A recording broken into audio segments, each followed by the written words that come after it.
Usa ka 67 anyos nga babay napalgang wa nay kinabuhi sa usa ka condominium sa may Cardinal Rosales Street, Barangay Mabolo, Dakbayan sa Subo.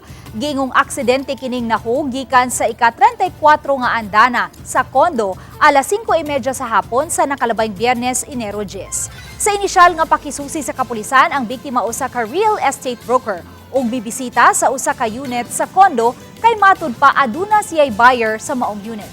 Nang huwam pamatud kini og lamesa ug bangko aron sa pagsusi sa dapit. Nasayran nga gipamutang ang gihulmang lamesa ug bangko dapit sa may terrace.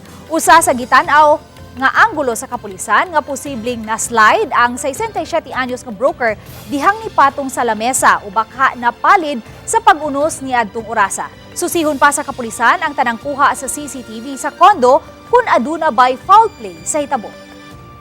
Ito nga, paro siya timbol kay og bangko kay pagpungsoy ko, no?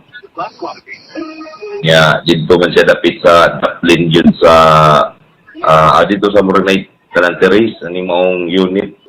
Kung siguro, kumauto na tagat ko. Ang assessment sa itong investigator, no, kay ang kita na paluwa pa man sa tani, mamato ang giningi kuhan. Basta nung ipatong ko siya niya, na-slide siguro siya mo na tagat kay once katong lamisa mo adto na ka dito sa ibabaw, video alanganin naman yun.